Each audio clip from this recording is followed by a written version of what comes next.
In this episode, our guest is Ed from the deceptively named Passivo VII. Passivo VII, a planet so adverse to tourism that it wears a disguise. So roll up your towel into a pillow, lean back, and Prepare to learn about the great book of books and why going to see it is best done by accident. Shut up and sit down.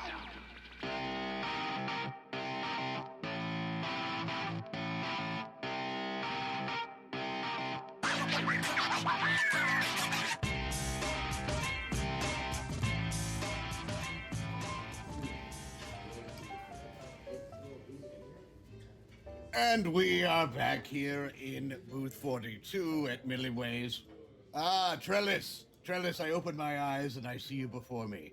And before us is a new guest. Yes, I did not want to neglect them. I just wanted to warm up my eyes. Hello, new guest. Greetings. What is your name? Ed. Nice to meet you, Ed. I compliment you on that name because it's very easy to say. I'm going to buy you a drink. Oh, that's just great. But I didn't bring anything. You brought yourself, Ed, and that's the most important thing we need. And that was hard. It was hard. Well, yes, why? Why was it hard? Because I didn't want to get out of bed. I relate. I sleep here in the booth, and I did not want to even just sit up erect. So I understand you and your struggle. Where are you from, Ed? What is your planet? I'm from Passivo VII. Passivo VII. Oh, There's good. Not 7 planets. We just say there's 7 so no one ever finds ours. Oh, very good. That was the first thing that popped into my head of like, where are the first 6? And you're just in line. But no, there's some subterfuge going on here. Yes, diversion. And what would be the reason for the diversion? Honestly, we don't want to be bothered. We just don't want to be bothered. We just want to live a quiet life when no one comes and sees us. That's how has that worked out for you? Wonderful. No problems. We just live our lives and nobody comes and says, do this or do that, or we're taking you over, or we're doing this. We just live. Now, is this the subterfuge of the name of your planet? Mm-hmm. Has this been the cause of it, or do you hide out? Do you have a disguise for your planet? Perhaps something? Fake glasses. You know, oddly enough, we put a big beard around it. It kind of like looks like what would be a beard, but it's more of a haze, like an aurora borealis. But it looks like it's brown and it looks like a male beard. I would think that a planet with a big bushy beard would attract tourists. You would think, but it looks pretty aggressive, and I think a lot of people turn around and decide to leave and say, no, thank you, I don't want to go through that. Yes. Oh, my goodness. It's like got a curl up. Oh. It's definitely a beard that would win a beard contest. Your planet has a very man-about-town look about it. Oh, yes, it's very dapper. Did you previously have instances of other beings trying to conquer you? What? Yes, there must have been a reason for this. The ancestors said, just generations of really rude people. And we decided to say, you know what? Heck, that's it. We don't want to bother with you. We just want to be left alone. So we built the beard around the entire planet. Now it's a double beard. No. So there's one at the bottom, one at the top. It's a circular beard. Oh. That's how we wear beards in our culture. So really, no matter my orientation in space, it's going to look like a beard on a planet. Yeah. I'm just admiring your head beard. I just shaved it. My lower beard's bigger. I noticed the lack of proportion. Yeah, I'm going with a goatee up top, I think. Well, it's very nice. It's a nice contrast. It's a very nice contrast. Thank you. So basically, instead of just starting to really get in there, you just decided to basically run away and hide instead of reaching out to the galaxy. Oh, yeah, we don't want to be found. We just want to hide out and we don't want to be bothered. Now, how does that work in your day-to-day relationship? We're a very passive-aggressive culture, so we're late to everything. Purposely late. This sounds like my kind of planet. Oh, don't you dare! You're not coming. My life is sort of a tribute to your planet, and that I'm late for everything. If I find out this is a trick to find my planet, why, I'm gonna... Oh, hold on. So, Our passive-aggressive army will not do anything, but... and then you're gonna. I think you would probably order the nachos, but without the cheese, just to get back at me. Oh, yeah. That's right. What would be an example of maybe something you would do to your neighbor? Especially if it's tawdry and tacky. Yes. Oh, well, if my neighbor really gets under my skin, I take my hose and I, like, put the hose on his lawn and let the water just, like, overwater it. Since you're always not wanting people to come to Passivo VII, it seems like you venturing out is a big deal. How many times have you been off planet? This is actually my first time. I had to get a surgery, so... Whoa. We don't have any surgeons on our planet, so kind of just, you know, no one wanted to take school that long, you know? Nobody wanted to, you know, it's like, do I have to? You know, so we have no doctors. I had to get a face transplant. A face transplant? Yes. Oh, Have you had it yet? are you wearing the new face? I am wearing the new face. Oh, I am. You're lucky I'm wearing this face, because my other one would have burned your faces off. Oh no, why? How? Because it was pure fire. I had a virus called fire. Oh. And your body just turns into fire for a millennium. oh, that's a really long time. Yeah, I've been on fire for a very long time. Was that awkward at parties? Well, we don't have parties. Let's be honest, Trellis. We don't have parties. Well, I would think that your parties are just there is an official party, but just no one shows up. Oh, that is like someone will decorate with the hopes that one day, you know, there's a prophecy in our books that the great party will unite us. So every year they have a party thinking we're all going to come, and we just never come. It's just like, no. Now, you mentioned the book. Is this the tome that holds all of your planet's laws and history and culture and religion? Yes. So this book was found eons ago, and it's more about like a pop-up book. You can play with it and things. Like, it's really nice. It's very non-assuming, but you know, you can play with it. And from looking at the pop-ups, we have deciphered the codes of the prophecy. And at the end of it, there's these balloons you can play with, and we're like, oh, that must be a party. Who doesn't like balloons? Yeah, are the balloons in the book inflated? Yes, they are. You can inflate them. There's a button you press and the balloons go. You know, I've only seen it in the museum. I haven't really got to play with it. But So there's only one copy of this book. there's only one copy. And here's the thing, they don't want to make more. It's just too much. Like, Too much it's trouble. work. So you have to go see it yourself. And like, they only let one person at a time, and there's, you know, billions of people on our planet. So you gotta either get to see it or not. I was lucky enough to see it. So I assume there are long lines, and I know I myself would find that a bit of trouble. yes, very much long lines, but nobody ever gets in them because we just don't want to line up. So like, so no one. I just got in. I just walked in. I was like, wow. Did you even know you were going there, or did you just happen to wander by? And I thought I was going grocery shopping, and I walked in. I was like, what's this? I saw it. I was like, oh, wait, that's the Book of Books. And I was like, wow. now, is there a priesthood that goes along with this book? You know, the people who do actually kind of try to, you know, as obviously you said, no one really gets out to see it because that would just be too much work. Somebody has to be, I would think, getting the word out about the great party so that no one will show up. Otherwise, people might randomly show up, just like you randomly showed up outside to see the book. There's a guy that half-asses something every year that like comes up and says like, hey, there's this book, remember everybody? It's really like an uninspiring sermon. It kind of goes like this: hey everybody, remember there's this Book of Books, just if you get a chance, come see it. It tells of our you know, culture and our rules, but you're all doing fine, so if you don't want to see it, stay in your houses. That is a very inspiring sermon in my estimation. Yeah, it's same every year.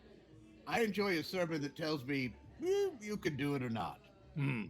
I find that very inspiring. We think it might just be a recording from millennia ago. We don't know if it's a real person. We just hear the same sermon every year. The same exact voice, the same intonation. It's just broadcast to everyone's homes or out. I think he was probably just like, I'm going to tape this and like let it go and see what happens. And died thousands of years ago. And like, we're still like cool with it. It took on a life of its own. Yeah. Was it too much trouble to re-record the message? Oh, gosh. I can only imagine having to re-record this. I'm already out of breath talking to you two. I haven't talked this much in hundreds of years. Now, I have to say, you leaving the planet and coming here, obviously, for surgery, that the fire face must be really just a terrible, terrible affliction to make you actually do something about it. Right. You know, the weirdest thing is once I went off planet with my fire body face, I was really attractive to a lot of ladies, which was very interesting. And then I got this face, nothing. So it's just like, whoops, did I make a huge mistake and should have had that fire virus for the rest of my life? Ugh. That is a conundrum, isn't it? It is. But relationships are work, though. It seems like, although it does seem like a very fertile ground for some passive aggressiveness. Yeah. Oh, yes. Relationships are a breeding ground for that. Well, in the early days of our society, people were in relationships. But then as we grew, we were like, don't need them. And now we can just have sex with ourselves and procreate on our own. Like, oh, so is this an evolution? Is this something that's evolved by pure will? yes, we just don't want to have relationships. But this is amazing. Your body is so passive aggressive that you evolved to give your own birth because you just don't want to put the effort into sex. We don't want to put the effort into it. So like I was pregnant 3 times. I didn't even know I was having sex with myself. Did you have sex with yourself in your sleep or something? Yes, exactly. So I had 3 kids, and as you know, we always abandon our kids at 4. So I don't know where they are. I mean, congrats to them. I hope you're doing fine. Do you remember being abandoned when you were 4? Oh, yeah, it was a great day. I was like, finally on my own. You know, it was just like parents are, ugh, you know, you don't want a parent in ours. No. No, I actually have some children, and I just What? have to take a pill to. You didn't know that? No, I didn't know that. Well, because I've done such a good job of hiding it. Apparently. I until this moment, I had buried it into the back of my memory. They live in an alternate universe, so it's not. I don't see them very often. I was a little worried that maybe they were in one of those holes on Schenectady that you talked about. Oh, Oh. I mean, it could be. I don't know. We're very disorganized there. They may have found me and gotten lost. So how long does it take to decode someone's passive aggressiveness, Ed? Initially, you might just think, oh, they didn't show up to the party because they were late. For thousands of years, people were just showing up to be nice. And then I think after a while, they're like, I'm tired of eating Jello molds at this party, and like the punch and the hangovers, and then all the people, just too much. And then one time there was a great leader, the Jovi, we called him. The Jovi, Jovi. And so he kind of came and was like, no more, I'm done. And then we're like, yeah, that sounds good. Is Jovi short for something? John Bon Jovi. That is fascinating, because as you know, there are John Bon Jovis on most every world. I've heard that, but do not call him John Bon. No, You gotta put the Jovi in there, or else you'll be annihilated. Like our planet's very passive too, in the sense where it's like, I don't want to make clouds. There's never a cloud. It's, you know, No it's storms. into us basically, and then, you know, it grew that beard, the double beard for us. So that was True. nice. it did that on its own. You did not have to. That's a true symbiotic system that you both, the inhabitants of the planet and the planet itself, Yeah. are too lazy to really do anything. Yeah, exactly. It took a lot of energy and killed thousands of people when they were doing it. But like, you know, we call it the Great Beard. You know, it's like when they created it. So we had the great party, correct? The Great Party. And the great beard. Yeah. I'm sensing and it was the Great Book, right? The book or the Book of Books. Well, it is the Great Book of Books. The Great Book of Books. I sense a theme on your planet. There's a lot of labeling with the word great. Yeah, great. That's what we just say. It's like, you don't want to be mean. You don't want, so like if you come up to me like, how are you doing? Everything's great. It's probably the most perfect passive aggressive word, isn't it? It is. Although fine is a good one too. Oh, that's one of the relationship passive aggressive gold mines. That's once I had some folks and neighbors around me die, and someone's like, "How you doing?" You just say, "Great." You don't have to get into it. No, that's very practical. I'm going to start doing that instead of going on to a monologue with look at me how I am. Or they come out and say, "Oh, Ed, here's my new vehicle. How do you like this?" It's great. It ends the conversation and leaves them thinking whatever they want to think. Never a follow-up question if you just say great. You just say great, and they're not like, "So, do you like the color?" It's like, "No, it's great. Bye." It's like, "Thank you." That's all but that's all anybody ever wants to hear is like, "Do you like my shirt? It's great. Thanks, Ed." And then they walk away. If I had to go like, "Oh, I just think it's not the color for you," then I have to have an hour-long conversation. Worst. Worst. Trellis, you look fine. You look great. And I don't believe you, but I appreciate it.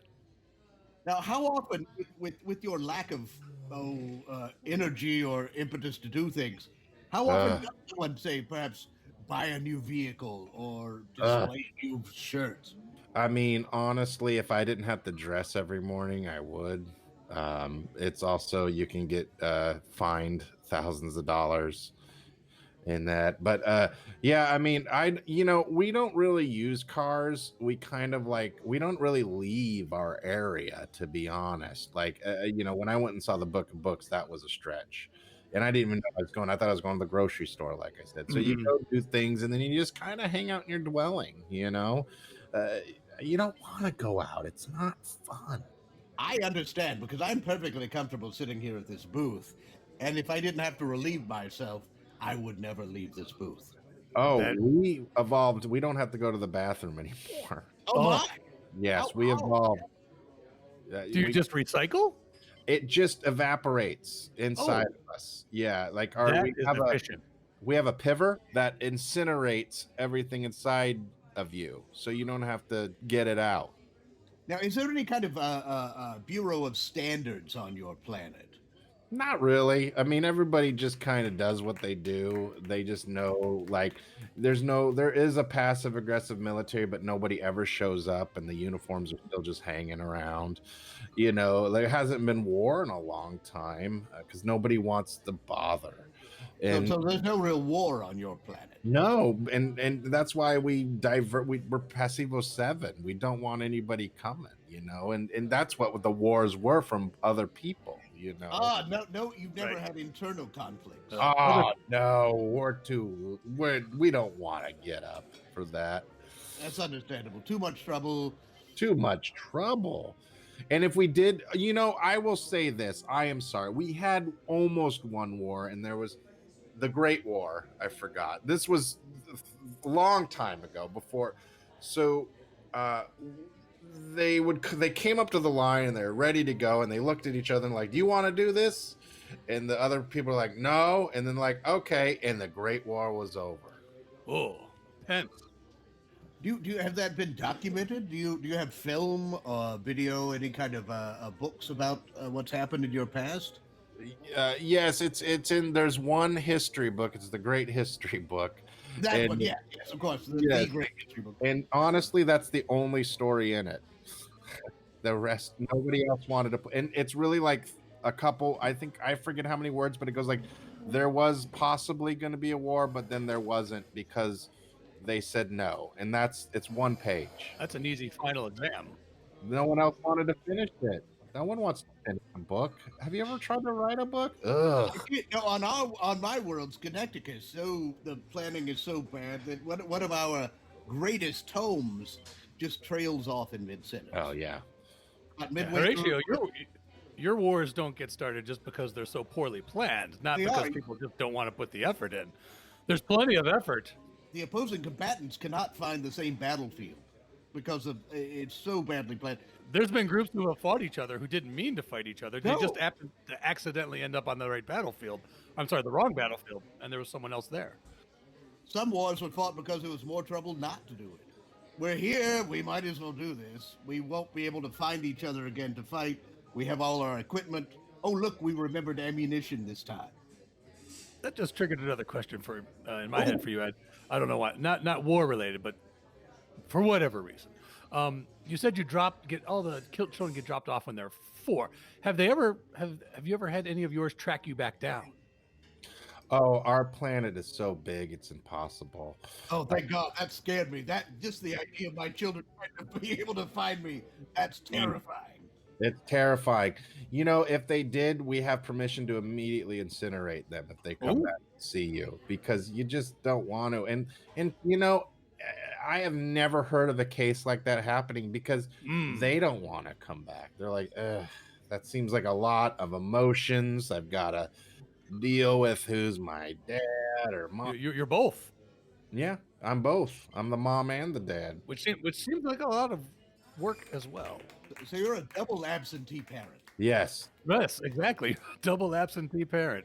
I was a latchkey kid, and I'm a double parent. I have double duty. Well, kudos to you. Apparently, you're doing something right. You're raising them right.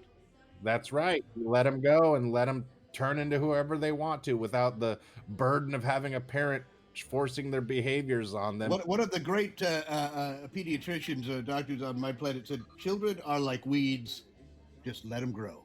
Just let them grow. If they grow wild, great. If they turn into a flower, sure. But they get to decide. They get to decide. Done. We all do it. Your planet, I will not come there. I will make a vow. Unless it's by accident. We will avoid. I cannot predict that, but I would so love to come to your world. It sounds like home. That's very nice of you to say. It's great. But as a compliment, I will say I will stay away. Thank you. Because if you came, it wouldn't be a good situation. What would happen to him? Because it sounds like everyone would be too lazy to actually do anything to him. Yeah, the thing is, he'd probably have a really good time, and nobody would do anything. They'd be like, "Oh, great, we got to deal with this crap," and then let you walk around, and then you'd be incinerated. Oh, without any warning. Yeah, there's an incinerator ray that it picks foreign entities and will just annihilate. So it sounds like the planet has its own immune system. The planet does a lot of work for us, to be honest. I mean, it sounds like it does. It's got its own beard. It's got its own, in a sense, a vaccine that would take out Horatio once it recognized he's a foreign intruder. I'm a plague. Yeah, the planet does a lot for us. But the planet's lazy too. It only has one weather system, like I said. Growing a beard was because it didn't want to maintain its face, like it just wanted to, I don't want to have to do anything. Understandable, yes. Again, you are making it very, very hard for me to hold to my vow. You mentioned the face again, Ed. How did you come about choosing the face that might have been too much effort. Did you just flip through a book and then stop it and put your finger on a picture? How did you choose your face? I honestly just showed up and said, do it to me. Give me the face that nobody's going to bother me. So they picked it, and this is what I look like now. So something that's wonderful, easily forgettable. Easily. The second you leave the room. Yes, I have to admit that if you turned your head to look at Trellis, you look back, and I was thinking, I don't believe I've seen this individual before. Who is that? How did you get here? I thought we had a new guest. Thank the heavens, because that is what I want. Money well spent. Yes. And a trip. You're only allowed one trip a lifetime, and this is the one I did. Well, this is a necessity, I assume, unless you wanted to stay on fire. Yeah. And this is probably going to work well for you when you get back to the planet, because nobody's going to recognize you, which makes it even easier to blend in to nothingness. That is the thing. Nobody will know who I am, which is I can just fade away, rest of my 1,000 years, and then die. Anonymity. Oh, that might be an appropriate place for us to end the interview today. an uplifting place, in my opinion, all due offense. A low light to a highlight. A great ending, I think. Agree. Yes, this has been a great episode. That is now one more question though, as we talk about the end. Is there anything done to commemorate a life after it's ended? Or is that just too much trouble? Do people just fall down and you leave them there, dead? I've never seen someone die. I've never seen someone die. We never see it. It does happen. Does it happen? I don't know. You're gonna have to at the Jovi or something. It's just too much work to actually even put the effort into dying. I don't even think we die. I think it's too much effort. Yeah, I think you just kind of like go away. I think it's just like more a lighter dying. It's like, I'm gonna go away now, and you go away. How about Passivo VII? Fine. I'll type that in. Are you typing or am I typing? I entered that last one. I think. You oh, whatever. Stop being a talking head, Horatio, and just. There we go. It's done. It's entered. Perfect. This was. I feel it. I'm sorry. I'm getting a bit emotional. He's choked up. I'm choked up. It's also because I swallowed without chewing. I have found a kindred spirit. I just want to say, and I hope that is not too offensive to you. It's pretty offensive. I don't need a kindred spirit. That's a lot to handle. That's a lot to put on him, Horatio. There's no responsibility to it. Don't worry. There's no responsibility. It's great. Purely honorary. Oh, then fantastic. Yes. No obligations. I love it. That's the capital of our planet, is no obligation. Well, thank you for taking the trouble to stop by. Probably going to have to rest up a bit after this. This was definitely a lot of energy expended. Don't take offense, but I'm looking forward to never seeing you two again. Thank you. That is the highest compliment I have ever received.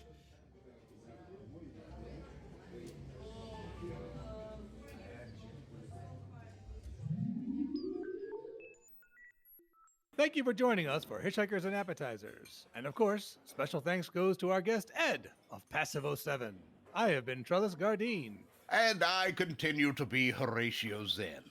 Until next time, keep your towels clean.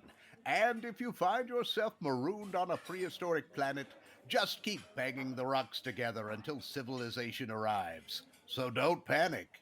Everything you heard in this episode was improvised, but not everything improvised was heard. This episode of Hitchhikers and Appetizers featured the voice talents of Mike Gorgone as Trellis Gardeen, Bran Peacock as Horatio Zinn, and Nick Armstrong as Ed. Finally, Hitchhikers and Appetizers is part of the Improv in Action Network.